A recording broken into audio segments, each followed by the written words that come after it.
Planet Institute.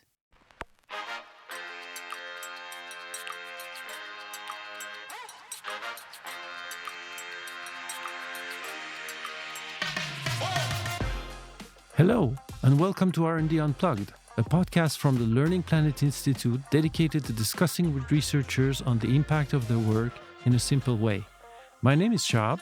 Today's guest is Muriel Epstein. She's an associate professor in the educational sciences at CY Cergy Paris Université. Welcome, Muriel. Your research is focusing on how to make sustainable and digital transition an opportunity for inclusive education. It sounds like a very exciting research, and we're going to know everything about it. But I want to start with a funny question. If your research had a theme song, Muriel, what would it be and why? Hello, thank you for having me. So the first song I'm thinking of is We Don't Need No Education. The lyrics, if I remember, is we don't need education, we don't need no tough control. We don't need no education.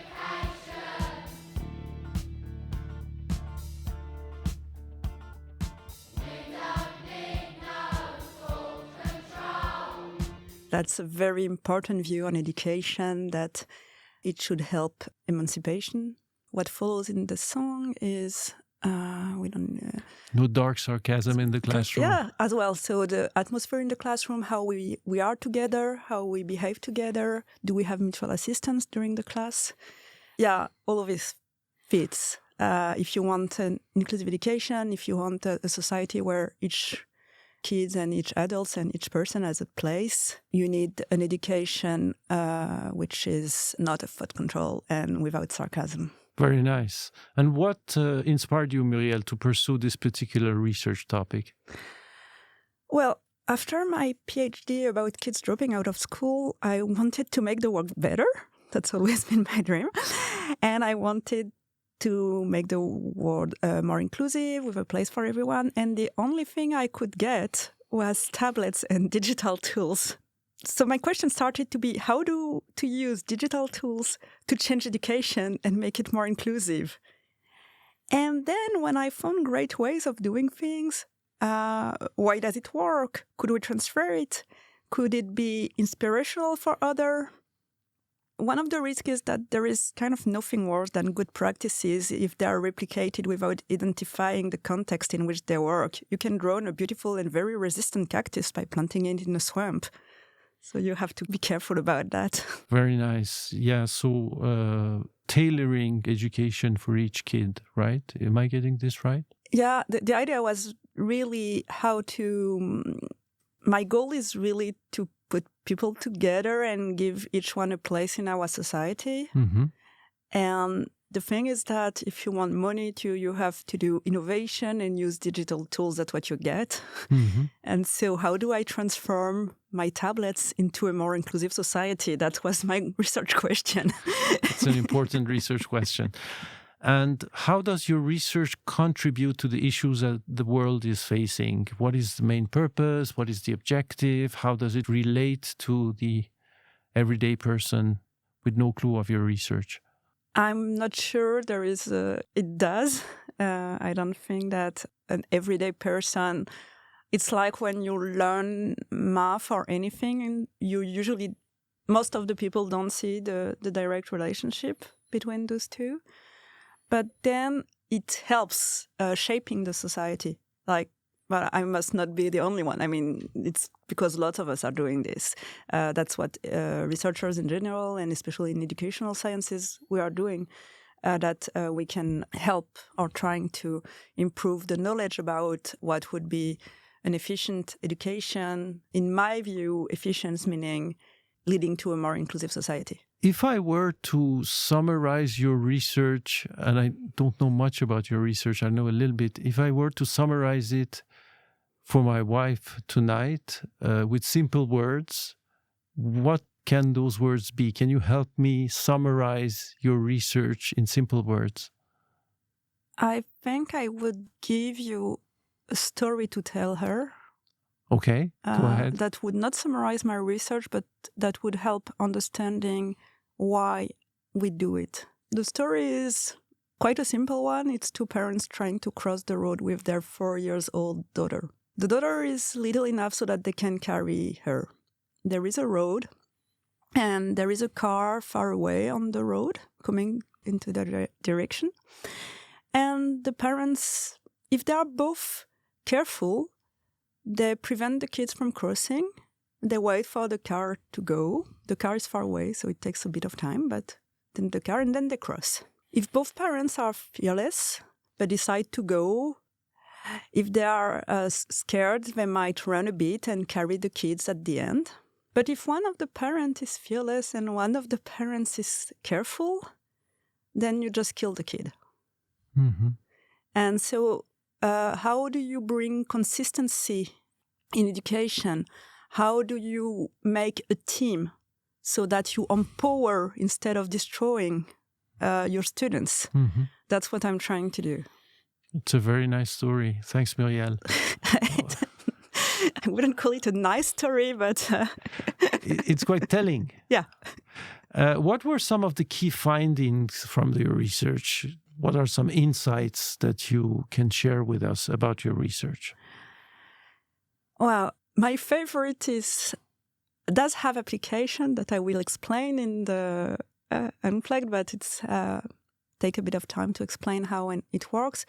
But one of the things I thought was funniest, I was using a large language model to study lots of teachers' blogs, and I discovered that the word Wikipedia was in the lexical field of the document for historical teacher, and one was in the field in the software, what's considered as a software by math teachers. Okay. Why is that important? Remember the story I just told. Mm-hmm. If not everybody understands the same thing, how do we communicate? How do we give education? And how do you make the bridge between your research and real life? Obviously, you gave us already an example, but are there examples of deployment of your research setting in the classroom? It's usually kind of very untangled. Like usually teachers who are already amazing, doing amazing things are kind of calling me, or we met somehow. And when we meet, we decide that I will study what they are doing. I extract, or I try to find out why what they are doing is working, so that we can display it in training for other teachers. But I also try to help them improve themselves. So it's kind of I'm almost always doing research action. So it's always very contextualized. Do you have any story where your research directly impacted or changed someone's life?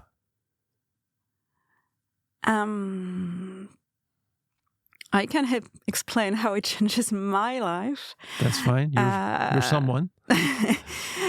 Well, we have an online platform called EduSynergy, which is made by the LPI. And it's a platform on which the teachers that are participating our projects are exchanging what they are doing. And whenever I go there and I see all what those teachers and students in vocational schools are doing, it's just like a shoot of well-being. And I can see how they are finding ideas from one another and pollinarizing a nice setup so that they help their schools, the participants, be more inclusive and empower the students and empower themselves. And that's really something that makes me happy. We're talking about K-12, right? Education. Yeah, secondary, like high school. I mean, the EduSynergy is about vocational schools, mostly from, let's say, 14 to 20, because we are in 6 countries. And in Germany, it goes older. In Estonia, the people who are 70 years old are in the same class with the 14 years old. It's a very interesting setup as well. Very interesting. Off the top of your head, what are some of the tips that people exchange on that platform? If you remember a specific setting that... I remember plenty. basically they're always exchanging like real situation, like these beauticians. So we're in vocational schools. The girls are learning how to make cosmetic products. And now they are working with the farmer next door. And they are learning how to extract organic oil and make themselves the product. And basically, most of them is all like that. There is even some Belgium school, I saw that yesterday. They, since they are in the project, they made cakes with the logo of our project on it. And it's so cute. Nice. And the thing is that whenever you give the opportunity to the students to make something big, like in Spain, they are organizing this 1 week festival with lots of arts, and they can have whoever they want to invite. And it's just huge. I mean, so you have to put real situation, authentic environment, and it shouldn't be a fake exercise. It needs to be real. Let me ask you a very current question. AI and LLMs, you mentioned them earlier, are disrupting education quite dramatically these days. What is your take on AI in education? Is it harmful? Is it useful?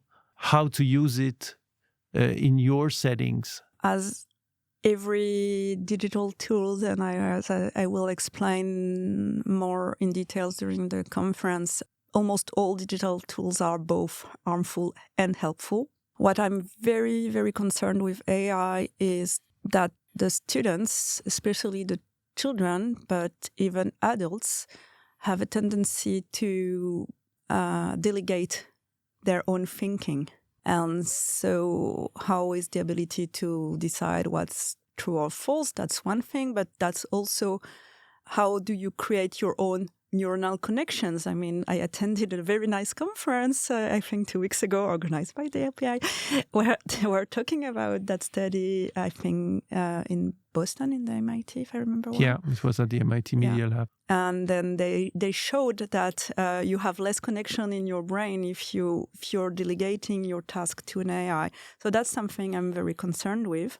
On the other hand, we are using AI on EduSynergy to have that automatic translation so that the French teacher and the Estonian ones can talk each one on their language, doing the same kind of Google Doc, each one of their language, and it appears in the language of your choice. I mean, it's just fantastic. So it can both be bridges or walls, and that's something we have to understand and be careful about it and convince people. And it's not always a question of conviction. I mean, some people may be convinced and still try and it doesn't work. Another example is like preparing that conference I'm going to give in 1 hour. I spent, honestly, I think something like 15 or 18 hours trying to make pictures. And I think I should have made a best of the wrong pictures I got because it was, for instance, for the story of the car, I always have the car in the middle of the children. They couldn't make the people. I mean, I tried Gemini, I tried ChatGPT, I tried DALL-E. I tried lots of them. And it took me 2 hours for real. But you succeeded. Yeah, with a lot of help and a lot of work. Very nice story. Let's now pretend I'm 20 years old and I'm very conscious about the state of the world and I want to change the world for the better. If I was coming to you and asking you, Muriel, why should I engage in research? What would your answer be? Because you want it. He said you want to do something. I mean, some people can change the world without understanding the world they are in. Personally, I can't. That's how I came to research. I was a math teacher in secondary school. And then I saw some of my students dropping out. And I thought, am I doing something wrong? Should I do a psychoanalysis or something? And then I start talking a bit, and then I thought, oh, maybe there is something sociological, and that's how I switched to a PhD in sociology about kids dropping out.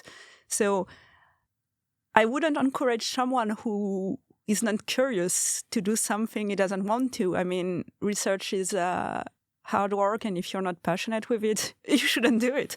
But so your answer would be, if you're passionate and curious about research, pursue research? No, I would say if you feel a need to understand where you live, I think it's a good start to change, because it's hard to change things without understanding them.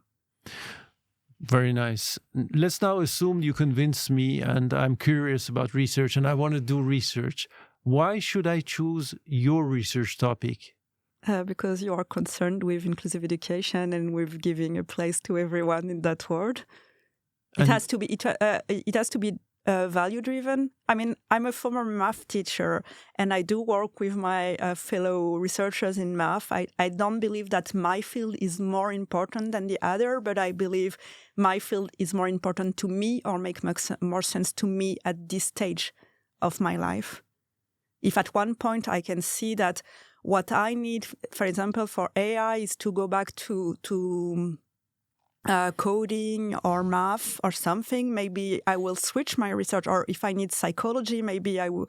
I mean, a colleague of mine did 2 PhD, and the first one was in ancient language and the second one was in psychology. So it's whatever your research depends on your need at what point. Are you an optimistic, Muriel, about your research and about the state of your research with now the disruption that the AI is bringing? I'm more concerned by the political situations than by the AI, even if it's linked. I love this expression in French, l'optimisme du désespoir. Okay. I don't think I'm optimistic, but whenever I go and see all these teachers that are doing amazing things, it's enlightening my life. Beautiful. Muriel, to wrap things up, what's your take-home message? Well, if you want to include and to participate in an inclusive society, don't forget to include. Don't sort kids. Don't put the girls on one way, the boys on the other way. Don't sort the migrants on one way, the other on another class. Don't sort by any kind of level. If you want to include people, if you want an inclusive society, include people. Thank you very much, Muriel. And that wraps up today's episode of the R&D Unplugged podcast. I'm Shab, your host. A huge thank you to our guest, Muriel Epstein, for sharing her valuable insights and expertise with us. A big thank you to all of our listeners who joined today. R&D Unplugged is a Learning Planet Institute podcast. This episode was produced by Annalena Neuro and Shab Nastar, with recording by Jean-Marc Sévin. Don't forget to subscribe to our podcast so you never miss an episode. You can find all of our podcasts and further information about our activities on our website at learningplanetinstitute.org/podcasts. Thanks for listening and see you soon.